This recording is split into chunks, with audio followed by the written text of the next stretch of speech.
Assalamualaikum warahmatullahi wabarakatuh. Bismillah walhamdulillah, salatu wassalamu ala rasulillah Sayyidina Muhammad ibn Abdullah wa ala alihi wa sahbihi man nasarahu wa wala wa la hawla wa la quwwata illa billah, amma ba'd. Walidkum ismu walidkum. Ghazali Musannif. Yang sama-sama kita hormati Al-Mukarram Bapak Ki Haji Ghazali Musannif dan juga putra-putra beliau, para hadirin. Alhamdulillah Rabbil Alamin. Pertama kita panjatkan syukur kepada Allah Subhanahu wa ta'ala. Di pagi hari ini Allah Subhanahu wa ta'ala kumpulkan kita bisa beriktikaf di Masjid Nurul Yaqin ini dan salat subuh berjamaah yang fadilahnya insyaallah kita sudah pada tahu semua ya. Dan di pagi hari ini juga insyaallah kita akan bersama-sama duduk di tempat ini untuk membahas ilmu yang mudah-mudahan Allah jadikan ilmu ini bermanfaat, mudah-mudahan bisa menambahkan kedekatan kita kepada Allah dan Rasulnya, mempertebal keimanan kita kepada Allah, dan mudah-mudahan bisa jadi bekal buat akhirat kita, menjauhkan kita daripada hal-hal yang menyebabkan kemurkaan Allah Subhanahu wa ta'ala. Hadirin sekalian, ini pertama kali saya datang ke masjid ini. Sebelumnya saya sudah komunikasi sama Al-Ustadz Fawaz Fauzan untuk ngisi di masjid ini. Dan sesuai pembahasan kita sebelumnya, saya di sini rencananya mau sama Ustaz Fauzan sudah komunikasi untuk membaca kitab Sabilul Iddikar Fima Yamurru 'alal Insan wa Yanqadhi lahu minal A'mar, nama kitabnya. Saya pikir kitabnya udah ada, tapi nggak apa-apa, ini pembukaan. Mungkin nanti insyaallah bisa untuk pertemuan berikutnya. Karena ini pertama, jadi mungkin saya mau menjelaskan siapa penyusun kitab ini dan apa isinya, begitu ya. Dan juga kebetulan minggu ini di bulan ini, di bulan Dzulqa'dah adalah haulnya penyusun kitab tersebut. Kitab itu judulnya kitab Sabilul Iddikar, itu disusun oleh Al-Imam Qutbud Da'wah wal Irsyad Al-Habib Abdullah bin Alawi Al-Haddad, Sahibur Ratib. Kalau antum suka baca Ar-Ratib Al-Haddad, nah ini penyusunnya beliau ya. Biasanya orang Indonesia itu kalau mau berangkat haji ratiban biasanya. Sebenarnya ratib itu bacaan harian ya, tapi juga dibaca setiap mau berangkat haji. Ada hal-hal tertentu yang kita nggak bahas di sini, tentunya ada fadilah-fadilah dan sebagainya. Nah itu Ratib Al-Haddad disusun oleh beliau ya, dan beliau wafat pada tanggal 7 bulan Dzulqa'dah beberapa hari yang lalu. Dan kemarin diadakan haulnya Imam Haddad, di mana-mana orang ngadain ya. Kita juga di pesantren ngadain malam Selasa besok.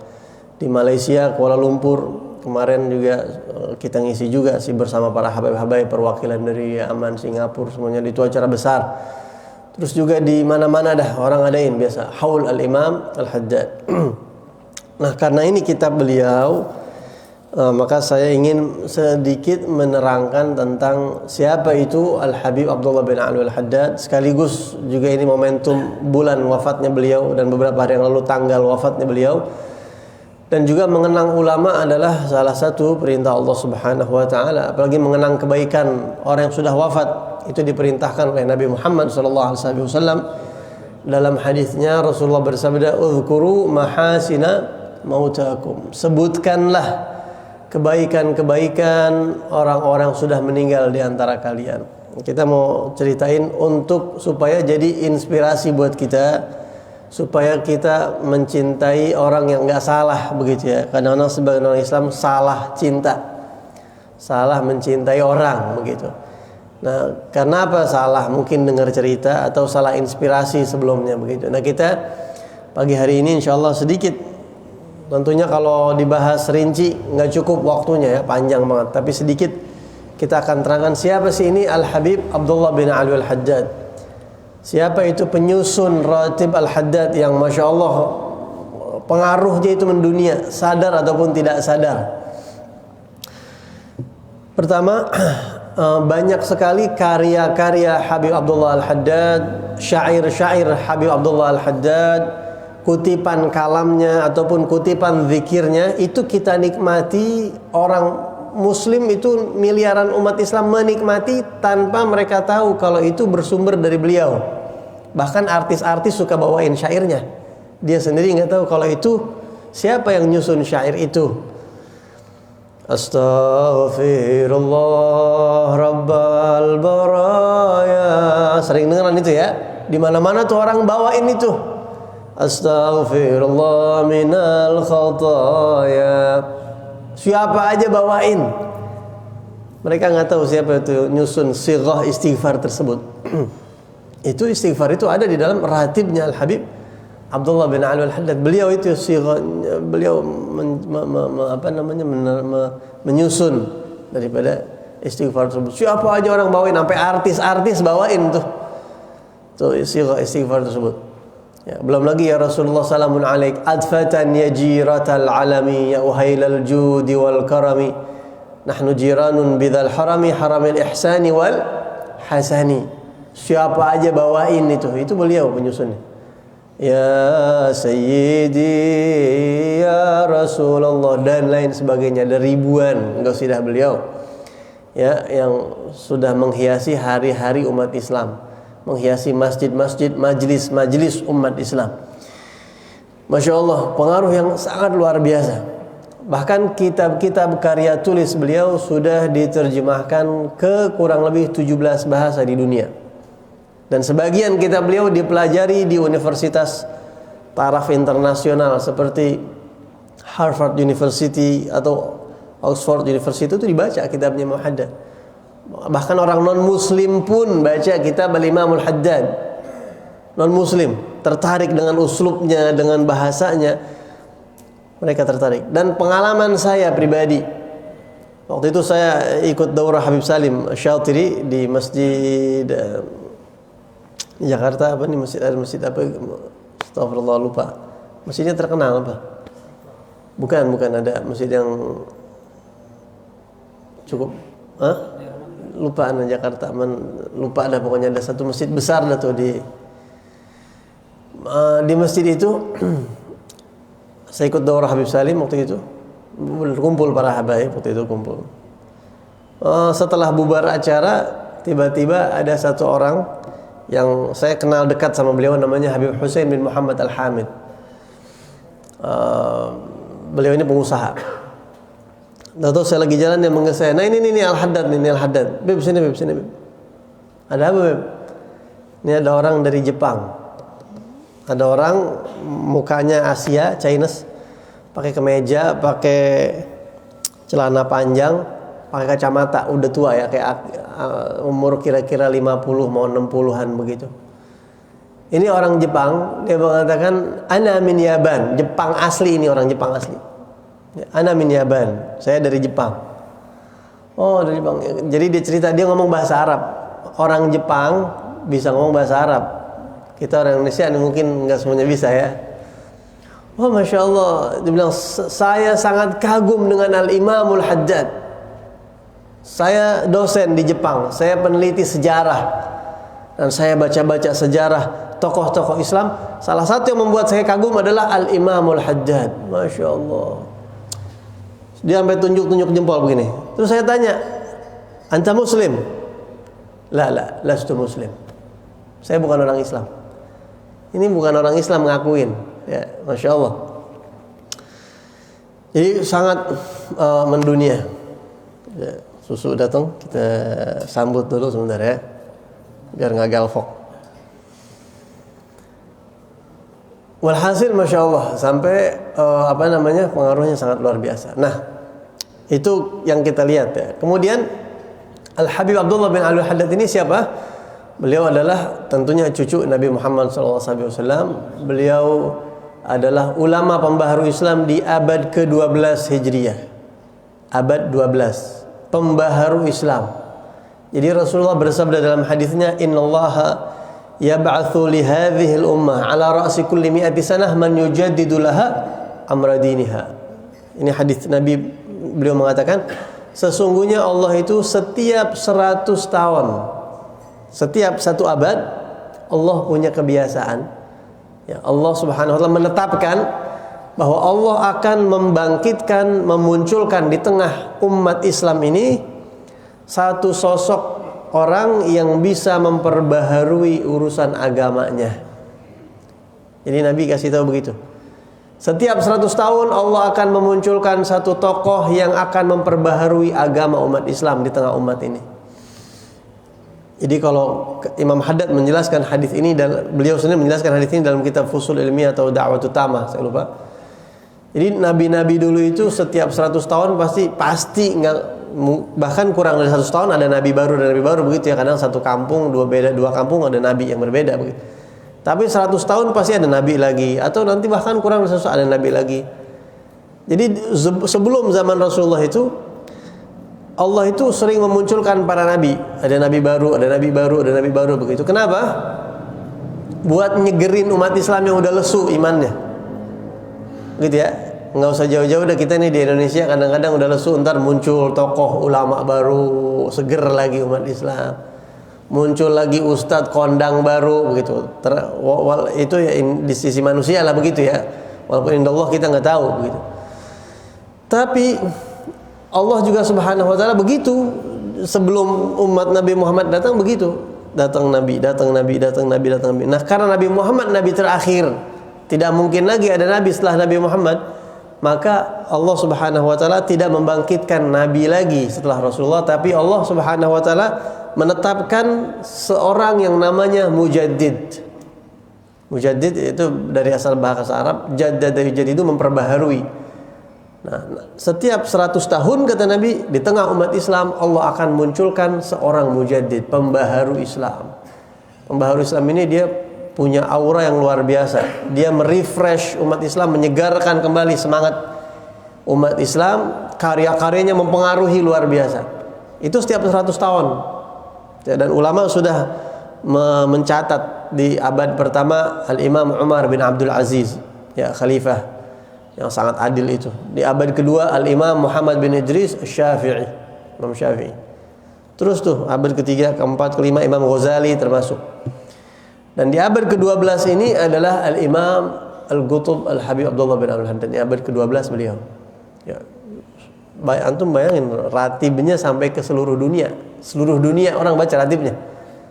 Kitabnya sampai 17 bahasa dibaca itu. Anak cucunya bertebaran kemana-mana tuh. Memang Masya Allah sirnya beliau ya. Setiap 100 tahun pasti ada. Dan dia memiliki pengaruh yang sangat luar biasa, menyegarkan kembali umat Islam. Nah, ini beliau Al-Habib Abdullah Haddad, kata para ulama, beliau adalah pembaharu Islam di abad ke-12 Hijriah. Beliau lahir di desa Subair namanya, di pinggiran kota Tarim, Hadramaut, pada bulan Safar, tanggal 5 tepatnya. Tanggal 5 bulan Safar. Kata ulama, lahirnya Habib Abdullah Haddad di bulan Safar mematahkan mitos bahwa Safar itu bulan sial. Ya, kan sebagian orang masih beranggapan katanya Safar itu bulan sial. Lu kalau ngawinin bocah jangan bulan Safar lu, ntar akhirnya kagak panjang jodohnya. Lu kalau beli rumah jangan bulan Safar, nanti itu rumah begini. Lu kalau dagang usaha jangan bulan Safar. Itu semuanya pemahaman jahiliyah. La Safar. Kata Rasulullah, nggak ada Safar sial, tuh nggak ada. Sampai saya pernah siaran di satu radio Wadi FM di Bogor. Ada satu pendengar yang nanya, Habib, saya mau tanya, anak saya lahir bulan Safar. Tetangga saya pada bilang, anak lu ntar bawa sial. Bener gak tuh, Beb? Ternyata mitos jahiliyah itu masih ada di tengah umat Islam, bahkan sampai ke Bogor masih ada itu. Padahal itu di jahiliyah dulu orang. Ya, kata ulama nggak ada. Rasulullah yang bilang nggak ada. Kalau memang lahir bulan Safar bawa sial, Imam Haddad nih bawa keberuntungan buat umat Islam. Yang sampai 3 abad namanya nggak redup-redup, itu 3 abad. Sampai sekarang masih banyak orang yang dapat manfaat dari kitab-kitab beliau, dari qasidah beliau, dan seterusnya.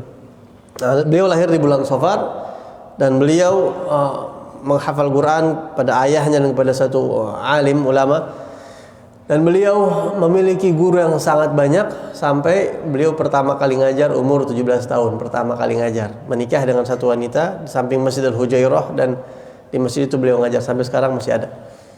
Beliau terus berdakwah sampai beliau dijuluki dengan Qutbul Irsyad, Ghauthul Ibadil Bilad. Luar biasa. Kemudian amal beliau ini punya amalan seperti apa? Kenapa Imam Haddad kok bisa hebat? Kenapa Imam Haddad sampai segini hebatnya? Kenapa? Ada apa sih? Emang beliau punya amalan apa? Gitu ya. Antum bisa bayangin, beliau mengatakan, "Ma min sunnatin sannahan Nabiyyu sallallahu alaihi wasallam illa wa arju anni qad amiltu biha."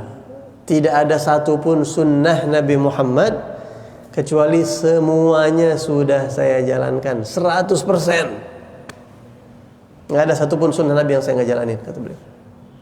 Semua, kecuali satu sunnah aja, kata beliau. Waktu beliau ngomong ini nih, kata beliau, kecuali satu sunnah yang saya belum jalanin. Apa itu? Manjangin rambut. Nabi kan rambutnya panjang, kadang sampai daun telinga, ya, rambut Rasulullah gitu. Cuma itu aja yang saya belum jalanin. Selainnya udah semua. Masya Allah, semua. Sebutkan apa sunnah Nabi Muhammad, semua. Dan beliau istiqomah, semuanya dijalanin. Dan beliau mengatakan dalam syairnya, wa'alam bi'annal khair kullahu jma' dhimna ittiba'ik lin nabil musyaffa'. Ketahuilah semua kebaikan itu ada dalam mengikuti Rasulullah. Kebaikan apapun. Jadi kalau kita ikut Nabi, semakin ngikut Nabi semakin banyak kebaikan. Imam Haddad sempurna ngikutin Rasulullah, gimana enggak jadi diangkat oleh Allah Subhanahu wa taala derajat yang sangat luar biasa. Karena ikut Nabi kuncinya udah. Enggak ada orang yang mulia tanpa ikut Nabi dimanapun. Sayyidina Abu Bakar, kenapa mulia? Ikut Nabi. Sayyidina Abu Bakar menjadi sahabat paling afdal karena ikut Rasulullah. Enggak mungkin enggak ikut Rasulullah, enggak mungkin. Sayyidina Umar bin Khattab, Sayyidina Uthman bin Affan, Sayyidina Ali bin Abi Thalib, Al-Imamul Bukhari. Imam Bukhari kenapa jadi mulia? Karena Rasulullah. Karena ikut Rasulullah, meneliti hadis Rasulullah, menyebarkan hadis Rasulullah. Imam Muslim, semua ulama yang kita kenal hebat, mereka tidak hebat kalau nggak ikut Nabi. Nggak ada. Ilmu saja tidak cukup untuk memuliakan orang, nggak cukup.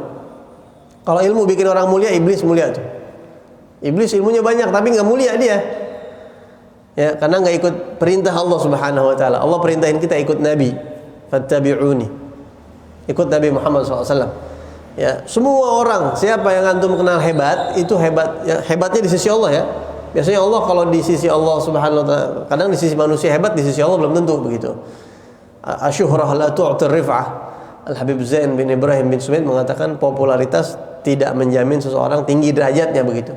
Tapi ada tandanya orang kalau di sisi Allah mulia, di tengah masyarakat mulia. Imam Haddad 300 tahun namanya, ratibnya dibaca umat Islam, itu nggak mungkin itu karamah, itu nggak mungkin, itu sesuatu yang bisa direkayasa oleh manusia, nggak mungkin. 300 tahun ratib Al-Haddad ini, kitab-kitab beliau sampai ke pelosok-pelosok yang sinyal aja belum nyampe ke sono. Ratib belum nyampe ke sono. Sinyal handphone belum nyampe. Pelosok-pelosok itu yang nggak masuk sinyal handphone, operator handphone itu, ratibnya sudah dibaca di situ, subhanallah. Dan itu 300 tahun tanpa promosi. Beliaunya nggak pernah ke Indonesia, malah Imam Haddad. Ini kemuliaan, benar-benar karamah, kemuliaan. Karamah itu artinya kemuliaan. Allah muliakan beliau. Nah, jadi Al-Imam Al-Haddad ini kenapa hebat? Ikut nabinya total 100%. Jadi orang yang paling tinggi makamnya, orang yang paling sempurna ikut Rasulullah. Kita kenal ada wali Allah ya. Wali Allah. Wali Allah itu punya tingkatan macam-macam seperti para nabi. Allah berfirman, "Wa laqad faddalna ba'dhan nabiyyina 'ala ba'd." Para nabi itu kata Allah, sebagian kita angkat derajatnya di atas yang lain. Tilkar rusulu faddalna ba'dahum 'ala ba'd. Para rasul juga makomnya beda-beda. Ada yang makomnya paling tinggi, Rasulullah SAW itu paling tinggi. Wa rafa'a ba'dahum darajat. Para wali, kekasih-kekasih Allah pun begitu. Ini wali tinggi, ada lagi wali yang lebih tinggi, ada lagi wali yang lebih tinggi. Ada wali tertinggi namanya Qutbul Aulia, Sultanul Aulia. Pimpinannya para wali. Setiap zaman para wali Allah pasti ada pimpinannya. Siapa pimpinan para wali itu? Orang yang paling sempurna ikut Rasulullah. Dari semua para wali yang paling sempurna ikut Rasulullah itu dia. Nah, di zamannya Imam Haddad beliau gitu ya. Dan beliau adalah Qutbul Aulia. Bahkan beliau katanya lebih dari 60 tahun memimpin para wali, memegang jabatan itu katanya, kata para wali-wali di zamannya. Dan itu pemecah rekor dari zaman setelah Rasulullah sampai gini hari.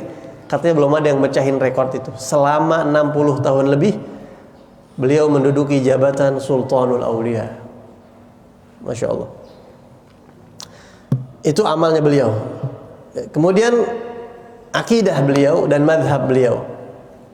Al-Habib Abdullah bin Ali Al-Haddad ini fikihnya beliau bermadhab Syafi'i, sama kayak kita. Fikihnya bermadhab Syafi'i. Ya. Walaupun kata muridnya, beliau punya murid yang muridnya ini ngaji nggak sebentar, 40 tahun ngaji sama Habib Al-Haddad, namanya Al-Habib Ahmad bin Zain Al-Habsyi. 40 tahun Pak ngaji.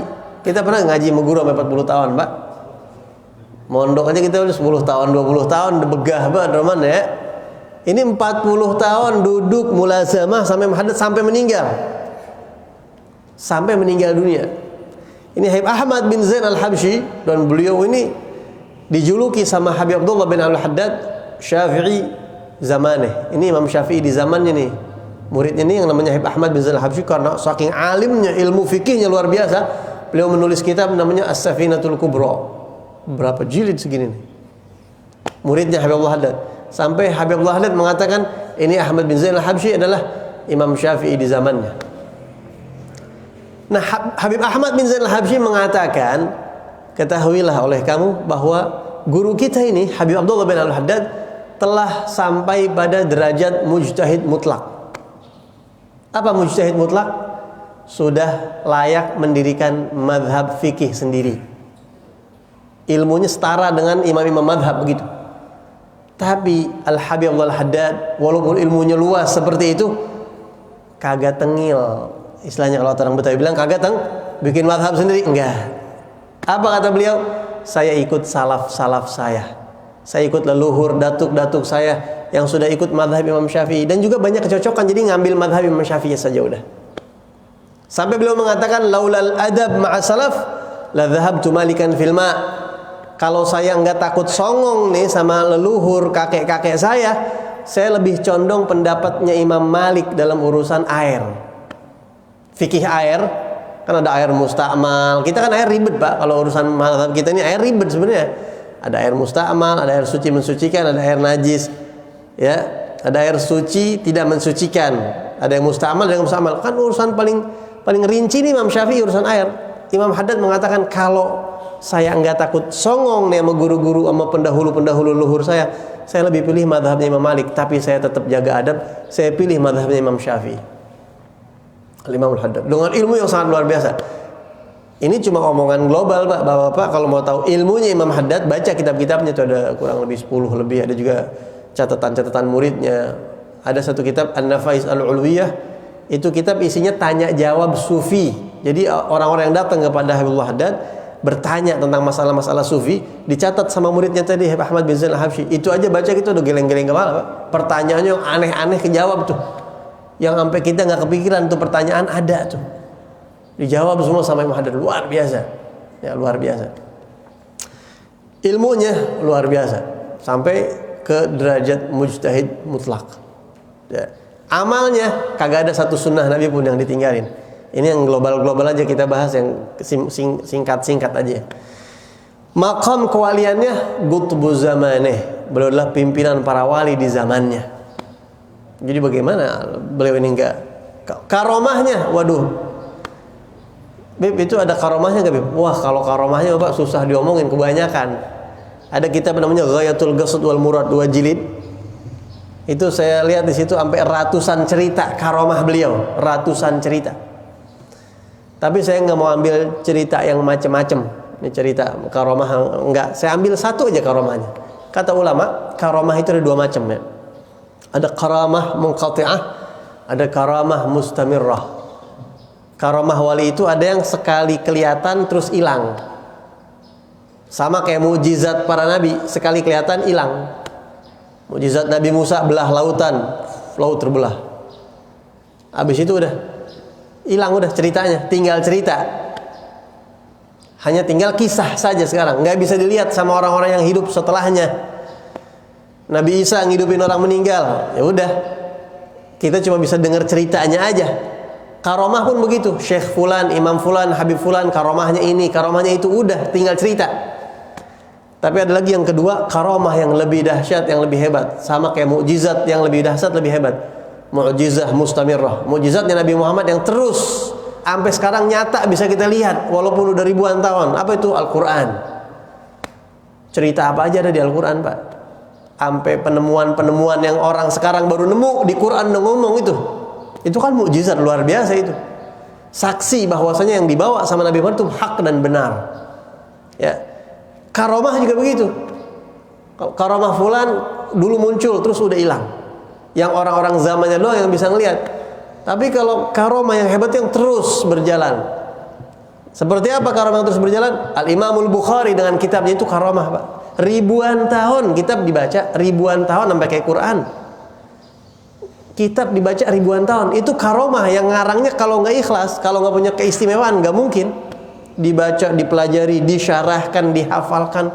Siapa yang mau ngapalin kitab luar biasa? Kitab Al-Imam Al-Ghazali Ihya Ulumuddin itu karamah beliau. Al-Imam Al-Haddad ratibnya aja udah karamah. Orang mau baca tiap hari ratibnya, mau baca tiap hari susunannya. Al-Wirdul Latif dibaca tiap hari sama ratusan ribu orang. Ratusan ribu, Pak. Mungkin kita bukan termasuk yang sering baca ya, tapi banyak orang-orang yang rutin tiap hari baca. Ada satu orang datang sama saya, Habib, saya meminta ijazah Ratib Al-Haddad. Nanti baca dulu tiap hari, setahun lagi nanti datang. Jarang-jarang saya gituin orang. Saya mau ngetes doang. Saya udah lupa sama tuh orang. Walaupun dia suka hadir majelis pengajian, saya suka hadir. Dia dulu pernah pas pampres apa segala macam, sekarang udah kerja di apa yang lain. Datang, Beb, tepat setahun Beb, saya minta ijazah Ratib. Saya sekarang minta nagih ini. Saya udah baca tiap malam Beb, nggak putus. Masya Allah, kita kasih. Sampai sekarang nih kalau ketemu, saya masih baca Beb, sampai sekarang nggak putus. Kemarin malam Jumat kemarin nih, ada satu orang yang meninggal dunia, namanya Habib Abdurrahman bin Yusuf Al-Haddad. Beliau adalah paman istri saya. Antum tahu meninggalnya malam Jumat dan bareng dengan tanggal wafatnya Al-Imam Al-Haddad, persis sama. Ini orang tiap malam baca ratib. Tiap malam. Saya dengar sendiri kalau lagi saya datang ke dekat rumahnya tuh, dia selalu baca, suaranya gede dia. Baca pasti sampai tetangganya tuh kedengeran, kalau dengerin pelan-pelan kedengeran suaranya gede dia.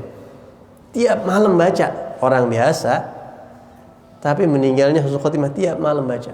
Buat katsir banyak orang-orang seperti itu. Ini karamahnya Imam Haddad, dibaca terus baca. Dan meninggalnya husnul khotimah, Masya Allah, malam Jumat bareng dengan tanggalnya Sahibur Ratib, meninggalnya Masya Allah. Ini karamah, kalau bukan karamah nggak mungkin kayak begitu. Ya, dan ini cuma satu dari ribuan kisah yang nggak bisa kita ceritain. Bahkan ada beberapa orang yang masih hidup sampai gini hari. Itu dia kalau baca Ratib Al-Haddad itu katanya separuh, kalau dia baca dia mau tidur dia baca nih. Ntar asal udah separuh baca ketiduran. Pakai kayak ada yang ngebangunin terus baca lanjutnya lagi inget langsung kayak ngucap sendiri. Sampai ada yang kayak begitu katanya. Dan banyak banget. Ya, banyak banget. Kisah-kisah kemuliaan daripada apa yang disusun atau ditinggalkan peninggalan daripada Al-Imam Al-Habib Abdullah bin Al-Haddad. Kemudian akidahnya. Kalau fikihnya itu mazhab Syafi'i, sama kayak kita. Ya. Akidahnya Habib Abdullah Haddad apa? Sama dengan para habaib mayoritas para ulama-ulama, yaitu Ahlus Sunnah wal Jamaah. Ahlus Sunnati wal Jamaah. Bahkan beliau menulis di akhir kitab Nasaih Diniyah Aqidah Ahlul Islam. Di situ dijelaskan lebih rinci tentang akidah. Beliau juga beliau menceritakan banyak tentang akidah di dalam kitabnya. Ya, di antaranya juga beliau di dalam syairnya mengatakan wa kun asy'ariyan fi i'tiqadika innahu huwal manhalus safi 'aniz zaighi wal kufri. Jadilah engkau penganut mazhab Asy'ari Ahlus Sunnah wal Jamaah, karena itu adalah akidah yang murni, yang bersih dari kesesatan dan kemelencengan, gitu loh. Ya. Akidah beliau sama dengan kita, mayoritas bangsa Indonesia, sama dengan para habaib, sama dengan Imam Ibnu Hajar Al-Asqalani, penulis kitab syarah Fathul Bari itu Ibnu Hajar, ya. Kitab Sahih Bukhari, sama dengan Al-Imam Nawawi, sama dengan Syekh Abu Bakar bin Salim, sama dengan Habib Umar bin Abdurrahman Al-Attas, sama dengan aulia-aulia, semuanya sama. Itu akidah beliau. Kemudian yang terakhir mungkin wafatnya beliau ya. Beliau ini meninggal dunia pada tanggal 7 bulan Dzulqa'dah. Ya, di bulan ini beliau wafat, meninggal dunia. Beliau sakit sebelum meninggal dunia, dari bulan Syawal tuh beliau udah sakit katanya. Sehingga beliau udah banyak zikir kepada Allah. Dan sebelum meninggal dunia, waktu masih sehatnya itu beliau katanya waktu zikir, kalau ziarah ke makam Al-Faqih Al-Muqaddam, ke Zambal di Hadramut itu ada tempat komplek pemakaman aulia begitu ya. Ziarah ke para leluhur-leluhur, datuk-datuknya, jin-jinnya para salaf saleh. Nanti beliau jalan ke satu tempat. Di tempat itu beliau baca Rabbi anzilni munzalam mubaraka wa anta khairul munzilin. Selalu baca doa itu di atas tanah. Yang sampai kata murid-muridnya, akhirnya beliau meninggal dikubur di situ. Ya. Dan waktu mau meninggal dunia beliau banyak baca dua zikir yang jadi penutup hadis kitab Sahih Bukhari. Kitab Sahih Bukhari itu hadis terakhirnya adalah kalimatani khafifatani 'ala lisan, thaqilatani fil mizan, habibatani ilar rahman, subhanallah wa bihamdih, subhanallahil azim. Itu hadis terakhir di Sahih Bukhari. Dan itu menjadi zikir terakhir Imam Haddad. Jadi di akhir umur beliau subhanallah bihamdih, subhanallah azim, subhanallah bihamdih, subhanallah azim, subhanallah bihamdih, subhanallah azim. Dan beliau mengulang-ulang nama Rasulullah, ya Ahmad, ya Muhammad, ya Ahmad, ya Muhammad. Dua zikir itu. Dan begitulah Rasulullah SAW diperintahkan sama Allah di Al-Quran, idza jaa nasrullahi wal fath wa ra'aitan nasa yadkhuluna fi dinillahi afwaja fasabbih bihamdi rabbik. Allah memerintahkan Nabi akhir umur banyakin tasbih. Fasabbih bihamdi rabbika wastaghfirhu innahu kana tawwaba. Dan beliau meninggal dunia pada bulan Dzulqa'dah tanggal 7. Waktu itu ketika beliau meninggal dunia, beliau malam ya, di sepertiga malam awal kalau nggak salah, dan umur beliau 89 tahun kurang. Panjang umur. Kenapa beliau kok panjang umur? Jarang habaib yang umur sampai 90 gitu ya, nggak banyak artinya apa. Jadi dulu katanya ceritanya panjang, saya nggak habisin. Dan ketika beliau meninggal dunia itu, yang nyolatin jenazahnya ada sebagian orang soleh pengen tahu ngitung pakai tasbih yang nyolatin apa. Jadi yang sholat tuh dihitung satu pakai tasbih, satu datang dihitung pakai tasbih gitu, dihitungin. Itu 20.000 orang katanya teman beliau yang nyolatin jenazahnya beliau. Dan bahkan di Masjidil Haram orang-orang menyolati jenazahnya, dapat surat begitu katanya. Orang Hadramut dapat surat dari orang-orang sana, dapat surat untuk menulis untuk bahwa Imam Haddad jenazahnya disolatin. Kok bisa? Siapa yang ngasih tahu kabar wafatnya Imam Haddad ke Mekah waktu itu? Akhirnya salah satu muhibbinnya Imam Haddad di Mekah ngasih tahu, kami tahu kabar wafatnya Imam Haddad di Mekah itu dari tukang sapu Masjidil Haram. Jadi zaman dulu Pak, Masjidil Haram nggak kayak sekarang ya, ada tukang sapunya. Tukang sapu Masjidil Haram dulu wali Allah Pak, aulia dulu ya. Wallahu alam. Kalau sekarang mungkin ada yang aulia, kita nggak tahu ya, kita husnudzon aja sama orang. Jadi tukang sapu Masjidil Haram itu dia nyapu tiap hari, bersihin. Jangan Masjidil Haram, nyapuin masjid aja gede banget fadilahnya, apalagi nyapuin Masjidil Haram. Tahu dia bilang, wahai umat Islam, hari ini Imam Haddad meninggal di Hadramut. Yang beliau pernah haji, umur 35 tahun beliau ibadah haji dan menyelesaikan penulisan kitab An-Nasaih Adiniyah di depan makamnya Rasulullah. Ya, membacakan kitab itu di depan makamnya Rasulullah SAW. Sudah hampir rampung waktu itu. Jadi orang Mekah, orang Madinah tuh semuanya Masya Allah sama Imam Haddad pada saat itu. Akhirnya nih orang Mekah pada bilang, ente tahu dari mana Imam Haddad meninggal? Jangan sembarangan ente ngomong. Tahu dari mana ente Imam Haddad meninggal? Nih tukang sapu bilang, setiap hari Anda melihat beliau sholat di sini setiap hari. Beliau datang sholat di sini. Tapi hari ini nggak ada. Anda yakin nggak mungkin beliau kalau nggak meninggal tuh nggak mungkin, pasti beliau meninggal. Akhirnya nanya kabar informasi ke Hadramut, bener persis tanggal meninggalnya sama dengan informasi yang dikabarin sama si tukang sapu tadi. Kok bisa Beb begitu Beb? Jadi para wali Allah itu ada di antara kelebihan mereka, karamah mereka, di antara mereka ada yang namanya ahlul khutwah. Khutwah itu sekali langkah nyampe kemana aja begitu ya. Jadi kalau kita pernah dengar dulu para wali katanya sholat maghribnya di Masjidil Haram gitu ya, gitu kan ya. Gitu ya. Itu bener ada itu. Kalau orang sekarang mah ya kurang lebih dah. Lu kagak Jumatan lu di Masjidil Haram, ngaco lu Jumatan Masjidil Haram. Waktunya beda Masjidil Haram di sini. Ya udah pasti ngaco itu kalau begitu mah. Ya. Tapi kalau aulia dulu seperti Imam Nawawi, mereka itu selangkah nyampe ke tempat dimanapun mereka mau. Namanya ahlul khutwah. Bumi dilipat sama Allah buat mereka.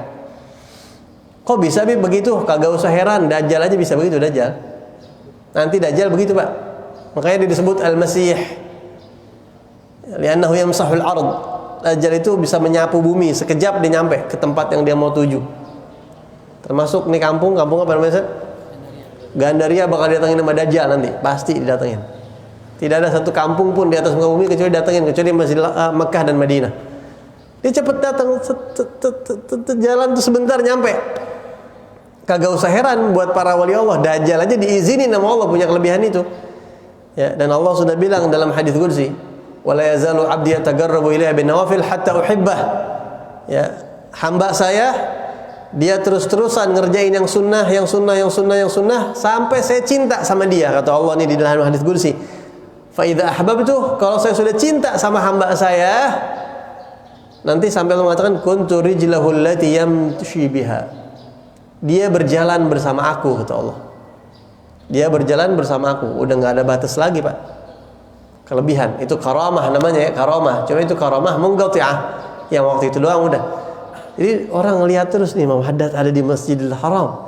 Tiap hari ada di Masjidil Haram. Hari ini nggak ada, udah meninggal, ini pasti meninggal. Jadi jasadnya beliau benar-benar nyampe begitu ya. Mungkin kalau sekarang kita belum nyampe, Pak, tapi kita alhamdulillah sudah lebih baik daripada Abu Jahal. Karena Abu Jahal lu nggak percaya Isra Mi'rajnya Rasulullah, belum ada pesawat dulu. Mungkin nanti di abad-abad yang keberapa kita nggak tahu ada kendaraan yang bisa nganterin kita lebih cepat dari pesawat dan bisa pribadi mungkin. Jadi karamah wali udah lebih dulu daripada itu. Imam Haddad meninggal pada tanggal 7 Dzulqa'dah dan dimakamkan di Zambal di Hadramaut. Terakhir Ratib Al-Haddad. Ini Ratib Al-Haddad, saya pesan sama diri saya khususnya dan antum semua jangan tinggalin ratib ya tiap malam kalau bisa. Itu amalan dari Rasulullah semua. Jadi Nabi ngasih kita amalan harian, Pak. Setiap hari baca ini 3 kali. Setiap hari baca ini 3 kali, baca ini. Imam Haddad meracik itu semua menyusun. Kita udah tinggal baca, udah matang, enak. Nah ini Ratib Al-Haddad, bagaimana asal muasal disusunnya Ratib Al-Haddad? Dulu Ratib Al-Haddad disusun ketika umur Habib Abdullah Haddad 28 tahun, Pak, Masya Allah. Umur 28 tahun nyusun Ratib Al-Haddad yang sampai sekarang dibaca orang. Kalau cuma nyusun masih apa juga bisa, Pak. Tapi ikhlasnya itu gak semua orang bisa. Isyarah dari Allahnya itu gak semua orang bisa. Umur 28 tahun datang satu orang namanya Amir dari suku Bani Sa'ad As-Sa'di. Sampai sekarang di Indonesia masih ada suku As-Sa'di. Salah satu santri saya sukunya As-Sa'di dari Hadramaut. Suku As-Sa'di itu. Datang imam ngadu. Jadi orang banyak ngadu sama beliau. Dia cerita, "Wahai Habib Abdullah Haddad,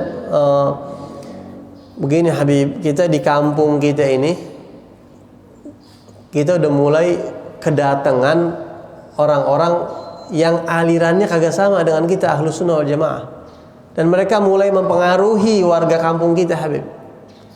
Jadi ada satu aliran di luar akidah Ahlus Sunnah wal Jamaah, ya, alirannya itu yang saya nggak mau sebut alirannya, yang agak sentimen lah sama sahabat Nabi begitu ya, agak sentimen sama sahabat-sahabat Nabi Muhammad SAW.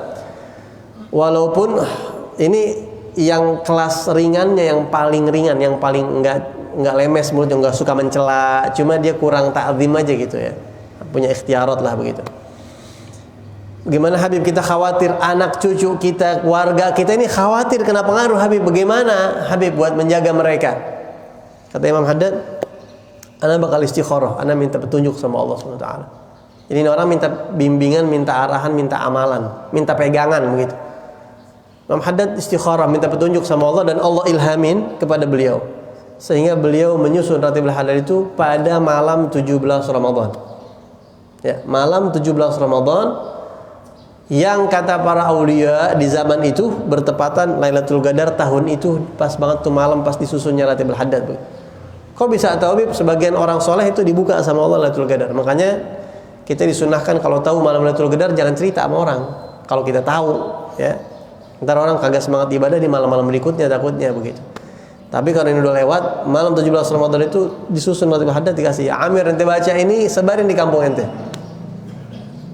Dan dibaca, Imam Haddad pun baca, akhirnya bersama jamaahnya, akhirnya kesebar sampai ke Mekah, ke Madinah, sampai ke Indonesia. Ya, jadi dan ratib haddad ini tentunya diberi nama, dikasih nama sama Imam Haddad, namanya Al-Hisnul Hasin, benteng yang kokoh, perisai yang kuat begitu, untuk menjaga akidah, menjaga mata dari sihir, dari apapun yang kita nggak inginkan. Itu semuanya wirid, bacaan-bacaan dari Nabi Muhammad SAW. Jadi salah satu sebab musabab disusunnya ratib haddad itu karena adanya aliran-aliran yang macam-macam. Nah kita ini sekarang udah apalagi di Indonesia udah macam-macam, baca ratib hadirin buat jaga akidah kita. Kita bukan orang yang maksum, kita nggak bakal melenceng. Setiap orang berpotensi melenceng, tinggal kita jaga akidah kita pakai amalan. Dan ini amalannya dari aulia, dari Rasulullah SAW. Nah, itu awal muasal disusunnya ratib haddad. Dan sampai sekarang alhamdulillah dibaca kemana-mana dan seterusnya. Insya Allah kita akan baca kitab Sabilul Idikat. Kitab itu menerangkan tentang perjalanan umur manusia. Kita kapan sih mulai ada sampai akhir. Jadi alam yang dilalui sama manusia tuh, pertama alam apa, kedua alam apa, ketiga alam apa. Terus di setiap alam itu bagaimana tuh rasa apa, bentuknya, bagaimana gambarannya setiap alam, itu dijelaskan. Sayyidina Ali bin Abi Thalib mengatakan, siapa yang tidak tahu, tidak sadar dari mana dia berasal, dia akan bingung kemana dia akan pergi. Jadi kita pengen tahu asal kita dari mana supaya kita sadar tujuan kita kemana. Dan kitab ini belum pernah disusun kitab yang seperti ini, kata ulama, yang menjelaskan tentang hal tersebut dengan rincian keterangan dalilnya, Qur'annya, hadisnya, dan seterusnya.